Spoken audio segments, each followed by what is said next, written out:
Welcome to the Child Free Wealth Podcast, hosted by Bree and Dr. J, Certified Financial Planner. Here we discuss life and finances as it relates to being child-free.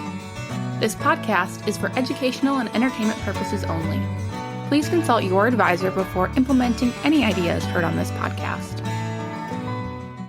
Hello, Child Free Wealth listeners. Today, I'm joined by Christy Smith. She is an employee benefits expert working for the Horton Group, which is a Marsh and McLennan Agency. She's been around the block for employee benefits for many years, working both on the HR side and then now with the brokerage. But Christy, thank you so much for joining me. Thank you for having me. Absolutely. Why don't you go ahead and just tell our listeners a little bit more about you, because you can explain what you do a little bit better than I can. Sure. As you said, I've worked in HR for about 10 years. I got my degree in marketing because I really had no idea what I wanted to do. And I worked at a couple of companies, and then I realized I had a passion for working with people. So I'm like, I'm going to go back to school for HR. Did that for 10 years, worked in the legal and manufacturing environments. And then during COVID, like a lot of people, I was like, I want to change, but I had such a passion for benefits. And we worked with an employee benefits broker. And I was like, I want to do what you do. So I applied to a couple different companies, got a job as an employee benefits broker, and now have been doing that for 4 years. So what I do as a benefits broker is I work with a lot of HR people at a lot of companies and helping them make sure that they're offering the best benefits for their employees. I love that. And it's not too often we hear somebody say that I have a passion for benefits. This is often a topic where clients are like, I don't know what to do. I don't even want to look at it. I just click things and be done. Which is it's so fun to hear how you took that passion and what you done on the HR side and then turned it and then made it into a career in employee benefits. One thing I kind of want to hear, both from your previous experience in HR, but now employee broker side, what do you think one of the common misconceptions about workplace benefits is? Yeah, I think one common misconception is that employees might not think that their employee benefits can actually change. So employees may think, the benefits that my company, what they're offering is what they're going to just continue to offer. But however, most employers that we work with on the benefit or on the broker side want to stay ahead of the curve. They want to know what benefits are out there.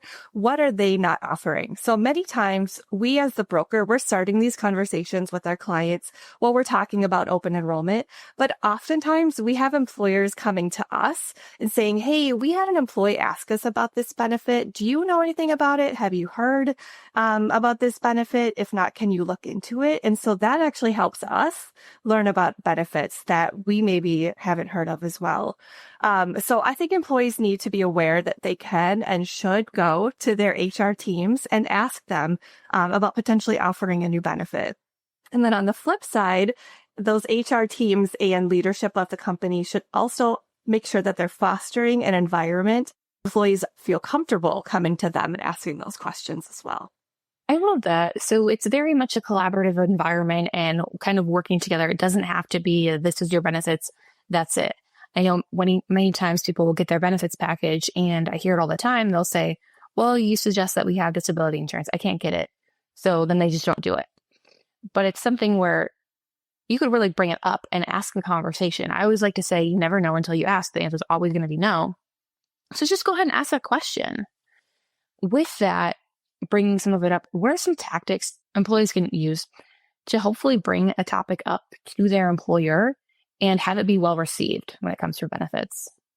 Yeah, I think that they can say, hey, my friend or my spouse, whoever in their life offers, it's something that is a new benefit. And I think that it would be beneficial for our employee. I think this benefit would be something that would also maybe help bring in new employees and new talent. I think as a former HR person, we're always trying to find that best talent. So if it's something that can kind of differentiate yourself from other employers, and if it's something that is new, I promise you HR people, so if those good HR people really do want to hear about these new benefits because they want to do whatever they can to differentiate themselves, because it's a tough job market. And I think a lot of companies are having a hard time finding really good talent and keeping good talent. So they're definitely, if you can use that angle, I think that that's really going to help a lot. Hey, Child Free Wealth listeners, it's Bree. I highly encourage you to schedule a Child Free Wealth checkup. During this time, you're going to get a couple of forms to fill out that include your life and financial plan. We'll review them, and then we're going to have a meeting and go through them with you. We're going to give you some advice and things to work on and talk through things to make your finances simpler so your life can be amazing. You can schedule yours by going to our website, childfreewealth.com, and clicking the Schedule Now button. Absolutely. That's great advice, is saying, hey, these are some things that are really good that we've seen, and just getting an example of it, of, hey, somebody else has this, I know, and it's been fantastic. Could we try it out? Many of the common benefits that we often see are things like health insurance, dental insurance, vision insurance, kind of those basic insurances for a lot of clients. That's most often what their benefits package is going to be when they send it in. Sometimes I've seen a range when it comes to those benefits too. It's sometimes you have one plan to choose from and that's your only choice.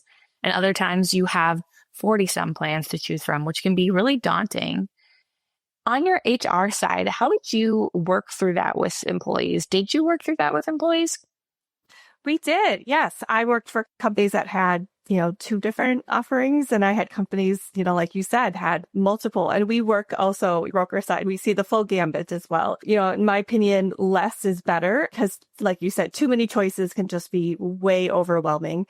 So there's a couple of things if you are working with a smaller company, depending on your HR size, but a lot of times, the companies I worked at, we would have one-on-one meetings with employees. And so we would sit down with them and answer questions, but we can't make that decision for them. But there's also some software that employers can add that can help with those decisions. So they can ask employees, what do you expect your medical bills to be next year? Do you have a big surgery coming up? Do you have something, that's going to probably cost a lot of money? So they'll ask those questions and then can help the employee determine, what is the best plan for me, instead of going through, I understand insurance is really confusing and it is even for someone that works in it, but trying to see if your HR people will sit down with you and have a conversation, I think is a really great place to start. Yeah, I love that. And I think many times there's this misconception that HR is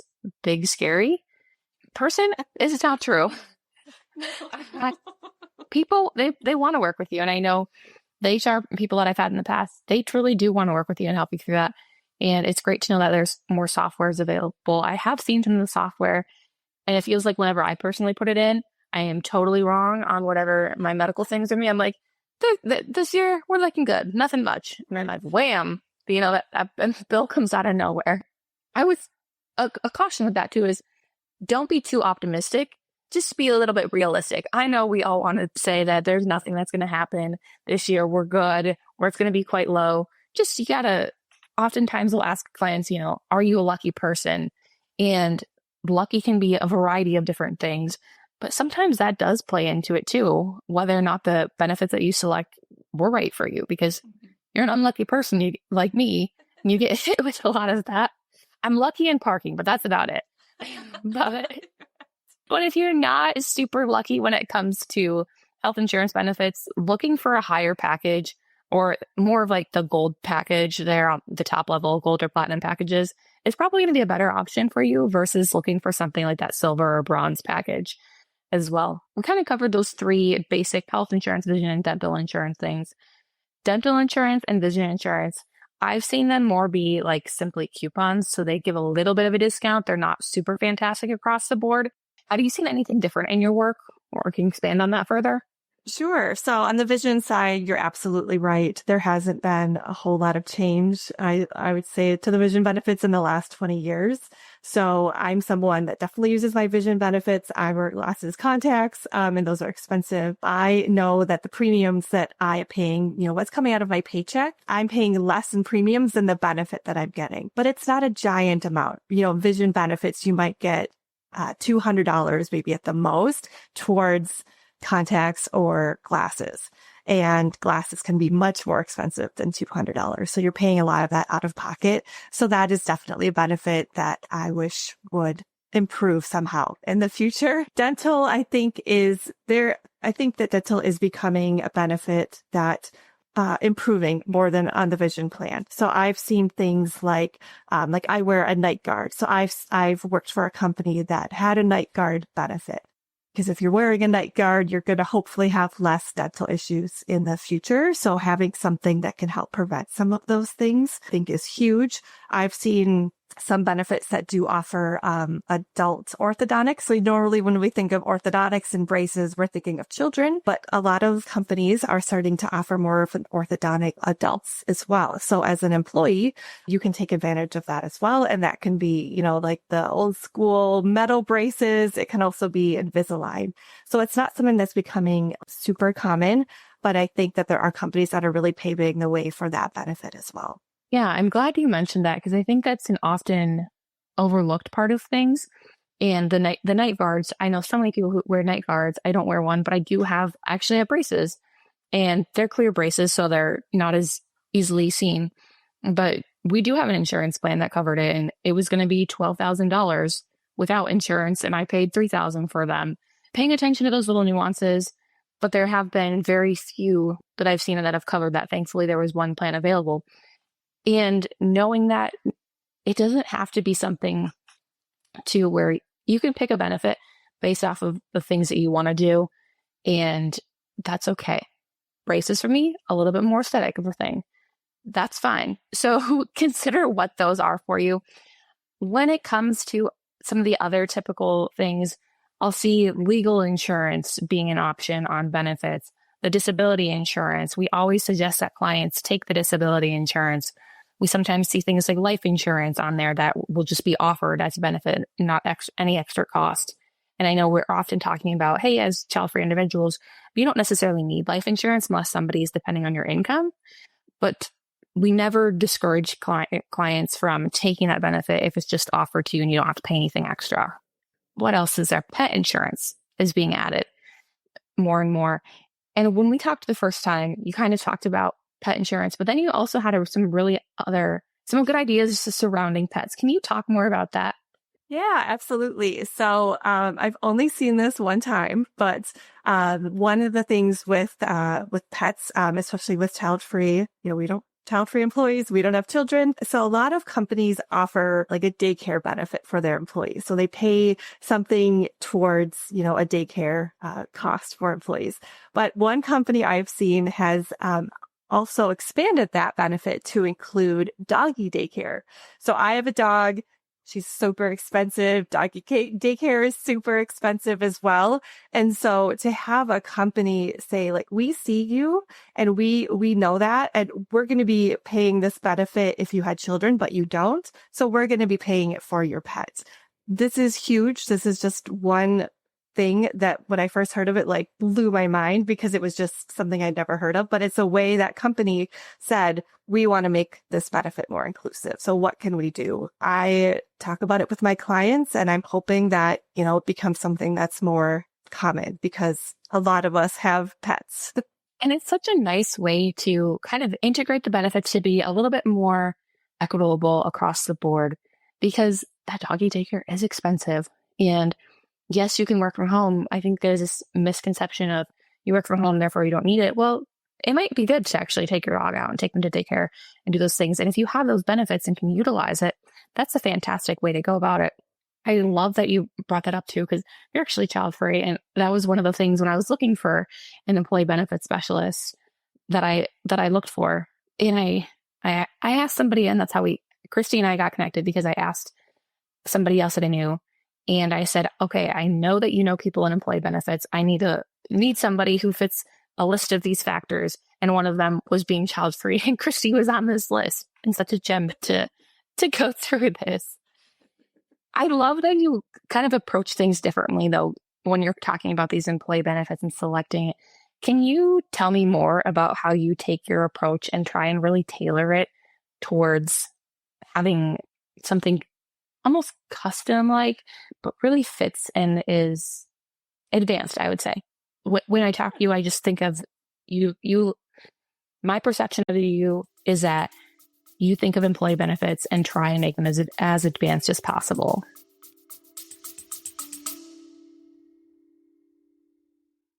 Hey, Child Free Wealth listeners, it's Bree. If you haven't already signed up for our newsletter, be sure to get on it, where each week we send out information regarding what's going on in the world of child-free life and finances. You can sign up by finding the link in our description.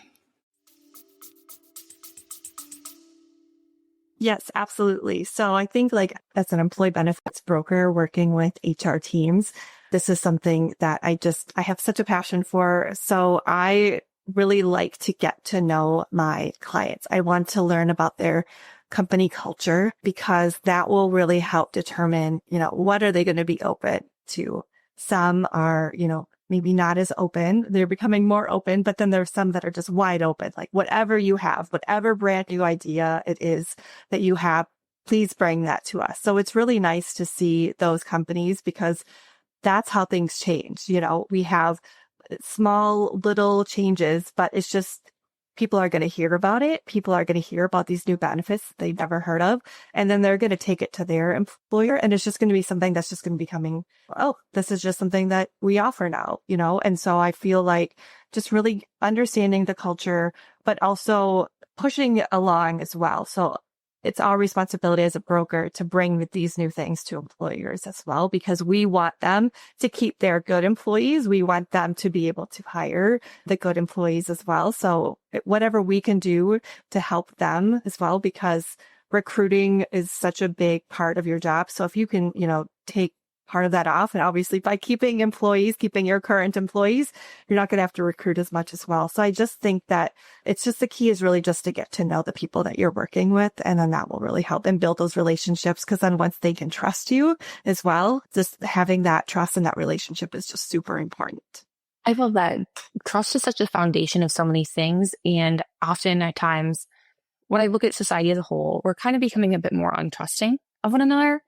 And that's not helpful because that's not how we change things and make things better for everybody. We need to work towards how can we build trust, but also how can we be somebody who's trustworthy as well. And going through and employee benefits, understanding that, making sure you're creating policies as on the broker side, but also on the employer side is so beneficial. That's a fantastic thing for our clients who do have, or our clients and listeners, of course, who do have businesses and are looking to make things a little bit better for them. We kind of skipped over diving into some of those other benefits, like the disability insurance, which we have talked about a bunch on this podcast, the legal benefits. We talked a little bit about the health insurance. Can you just please hit on disability insurance as far as what you've seen from that side of it, and then as well as the legal benefit? Yes, absolutely. So disability, a lot of companies are offering either a short-term or long-term or both. And oftentimes one or both are paid by the employer. So disability insurance is very important to have as an employee.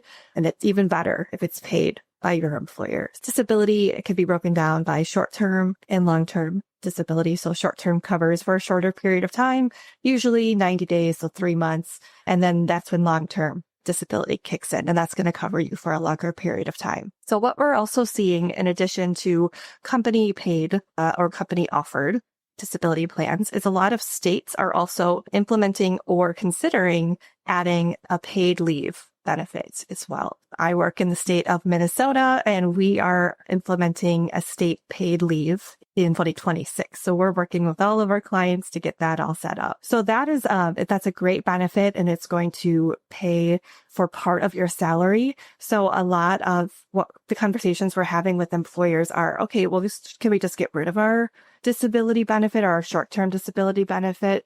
And you can, but it's also important to know that a lot of these state benefits aren't going to pay your employees full salary. And it's common. I mean, short-term disability usually pays, let's say, 60% of your salary. So even if you go out on disability and employer pay benefit, you're not going to get paid generally your entire salary anyways. But it is nice to be able to offer a short-term disability if your state does offer a paid leave plan as well, because it's nice to be able to bridge that gap. But it's, that's one thing. You do work in a state that is offering one of those paid leave benefits. Just look into that, because every state's going to be a little bit different.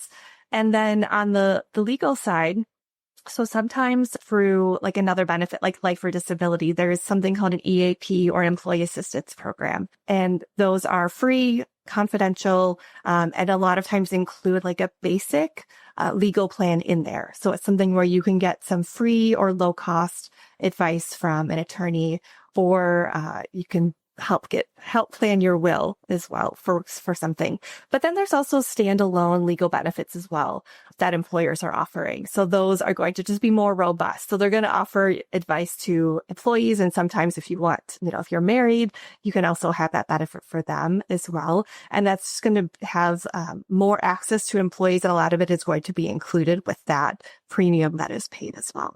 Yeah. And I'm glad you pointed out the having some sort of access to attorneys on there and some advice. I think it's important to remember that there's a limited amount, because I have seen people come into it with the perception of anything I need, I can go and contact them. No, it's limited. And usually you have to the ones I've seen are you have to call and you have to give them a bunch of information. Then they'll give you like a coupon code essentially with a list of specific attorneys that you can go to for whatever you need done. On the disability insurance, I did have another question about that and the paid leave. So what is that structure like when I know it's only in certain states right now, but having that paid leave versus having the disability insurance, how do a lot of people qualify for these things? And what's the process like to actually go ahead and receive those benefits? Yeah, that's a great question. So, every state is a little bit different. The employer themselves can decide whether they want to offer the benefit through the state or they can go private. And a lot of that depends on cost. So for the state of Minnesota, for example, we know what the tax rate is going to be for 2026 for this benefit. And that's for all employers, no matter the size, demographics, industry. That rate is flat across the board.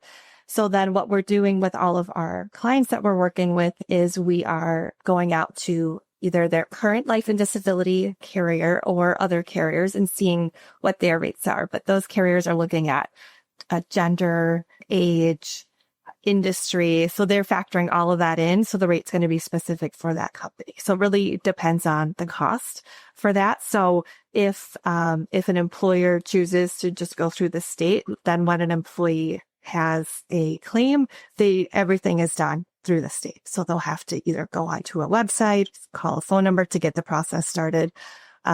If it's private, and usually it's going to be paired with your life and disability carriers, employees can just go through the same process as if they would have a short-term disability claim and get paid through from the carrier instead of from the state. What we've seen is the state plan tends to pay out in a much more delayed fashion that we're seeing with the carriers. So there's a lot of factors going into making these decisions. Do we want to go state or versus private? And they're also factoring in the employee experience as well, because they, even though the benefit is going to be through the state or through a carrier, those employees are going to come to the HR team and ask questions. And so what's going to be the best for the company as a whole and for the employee experience as well. I'm glad you pointed that out there. With the payment, it being delayed when it comes from the state versus private, is there like a percentage? 60% is usually the max for when it's private. That's what we've seen a lot. There are sometimes, to be careful of, caps as well, saying we'll only pay 60% up to $10,000 a month is a pretty common one that I see on there. So if you have a higher income, just be mindful of that. If there's any cap there that might impact you. But when it comes to the state ones, is there a cap? And what's about the percentage usually that's paid out? Sure. Yes, there is going to be a cap. And I would say the percentage ranges from 60% to 90%, really depending on your salary, because there's a percentage cap. And then just like with disability, there's going to be a maximum paid out. It might say, I know it's just like going into the state of Minnesota just because that's the one I know the best. The calculation is super complicated, of course. 3 different calculations that go into this number. So it's calculating 50% of a certain number and then 50% of another number, 50% of another, and then putting those together. So it's super complicated, but so depending on, what your salary is, it could range from 70 to, I would say, maybe 90%. On that. And then if you do have that short-term disability benefit, you can use that to kind of bridge the gap as well. Okay. And is there a timeline when we're looking at the disability policies, we're often saying we want own occupation for our clients. Always try and get that because it's protecting you. We say, like, if I can't be a financial planner anymore, but I can go work at a bookstore, which would be an amazing job. Truly, I would love to work at a bookstore, but they're going to pay very differently. If there is one employee benefit that you wish people would take more advantage of, what would that be? That is a fantastic question. I would definitely say, I know you've talked about it a lot. Obviously, disability is something that's very important. I won't go into that, but I would say taking advantage of a retirement savings plan. So I'm not a financial planner, so I won't get into all of the ins and outs of that. But I think it's easy when you're thinking of retirement to first think of a 401k. I won't go into all of the reasons why you should contribute to your 401k, but if your employer has a matching contribution, 100% taking advantage of that. If your company matches 100% of what you can contribute up to, let's say, 6%, contribute that 6% if you can afford to do so. Along with 401k, if you're covered under a high deductible health plan and can contribute to a health savings account or HSA, this is another way to save for the future. I see a lot of employees in HSAs. I have been in one for years. Huge supporter of HSAs, but this is actually another way to save for your retirement. So we're not seeing a lot of employees using these to the fullest extent, and there might be some things in an HSA that you might not be aware of.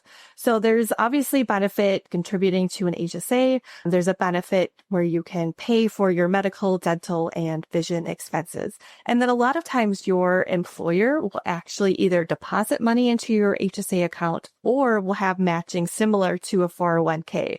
So we'll match dollar for dollar up until, let's say, $500, for example. So in addition to being able to contribute, investing your HSA dollars is maybe something that employees aren't aware of.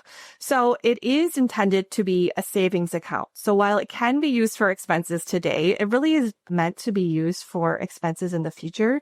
You can use it at any time, whether you, let's say you leave the company and you have a medical plan that's not a high deductible health plan, you can still use these dollars towards your medical expenses. And you can even use it in retirement as well. Going back to investing, being able to invest those HSA dollars allows your funds to grow on a tax-free basis. You usually have to have like $1,000 or $2,000 in that account to be able to invest money. But I would say, contribute to the maximum that the IRS allows you to do in that HSA. And invest it if you have $1,000 or $2,000, whatever your company has that minimum is. There's no taxes going in or out of these benefits or of these accounts, as long as they're being used for intended purposes. And you can't say that about 401ks. So, if you're putting money in pre-tax, you're paying money out. You're paying taxes out when you're taking that money out. You could be contributing post-tax now and might be pre-tax or not taxed in the future. But one way or another, you're going to be taxed on the 401k. And with the HSA, you're not taxed going in or going out as long as you're spending that money on what it's meant to be spent. I would also say, again, contribute to that. And these are not use it or lose it accounts. A lot of people think, oh, we'll have to use the money at the end of the year. They roll over no matter what your balance is. So I like to call them use it or keep it, because all of the money you have at the end, all of the money you have at the end of the year rolls over. And then if you change employers, whether they offer an HSA or not, that money, even what your employer put into that account, that goes with you. So you take that with you wherever you go. These are accounts that we're just not seeing employees fully utilize them to what they can be used for and what they can help you with in the future as well. Hey listeners, like what you're hearing? Don't miss a thing. Sign up for the Child Free Wealth newsletter for weekly tips, tools, and podcast updates. Head to childfreewealth.com/newsletter to get on the list. Yeah, they're such an important thing. I'm glad you brought that up because they are super helpful for people and we see a lot of it. I do want to make sure that I add a point to what you were saying there, just because I've seen this mistake with clients is you can still have the account when you don't have a high deductible health plan, but you cannot contribute to it. So that is a mistake that I've seen come across. It doesn't happen super often, but it does happen every once in a while that I just want to make sure I give that preface for people. It's not a fun rewind. We often have been encouraging clients to take and let's use that HSA money and set it aside to pay for long-term care premiums, whether you're getting an insurance policy or pay for long-term care in the future. We do follow that principle here at Child Free Wealth of we don't necessarily want to use the HSA today. That's going to be something we put away and use for time in the future. And the tax advantages are fantastic as well. You can use it in the future. Should you not use it for medical expenses, it does work like an IRA once you hit 65. And on that, I don't love encouraging people to do it that way, though. I would much rather you take and use that money and have a plan for that to be your long-term care payment because of those tax advantages that you mentioned there. That has been so wonderful. I want to just end by having you give one piece of advice for people who are in the open enrollment season and what they should be thinking about or considering. Yes. So open enrollment. This is the one time per year that you can make changes to your benefits. It's really important to pay attention to the benefits that your employer offers. So you're most likely going to be given like a benefits guide or some sort of open enrollment materials that will summarize the entire benefits package for the next plan year. It's an overview, so most likely it's not going to go into a ton of detail, but read through that guide, attend any open enrollment meetings. If your employer offers these, ask questions, because if you have a question, chances are someone else in your company is going to have the same question, because these meetings are really intended for your employer to go through if there are changes with carriers or benefits, or if they're offering any new benefits for the next year. A great opportunity for you to learn, but again, ask questions. I know when I was on the HR side, almost every year I'd have an employee come up to me after a meeting and be like, when did we start offering this benefit? It's like, oh, we've actually had this for 5 years, but sometimes it doesn't really click until it actually affects you or you're thinking about something. Like, just really try to read through that. I know benefits is boring to some people. I love it, but really read through that, because you'll probably learn something, or you're probably going to find a benefit that you didn't know that they offered. So definitely educate yourself on your benefits. Thank you so much. This has been fantastic and such a great conversation. I hope our listeners learn as much as I have from talking to you. If people want to learn more about you or find you, or even if they're a business, particularly in Minnesota, and want to connect, do you work with businesses outside of Minnesota? We do. Yep. We work with all 50 states. Wonderful. Well, where can they find you then? Sure. So I would say find me on LinkedIn. I have a very common name, but I work for the Horton Group. So if you search for Christy Smith Horton, you'll be able to find me on LinkedIn. Wonderful. Well, thank you so much for joining me today. Thank you so much for having me. If you enjoyed the show, please consider leaving a rating or review. We'd love to keep the conversation going.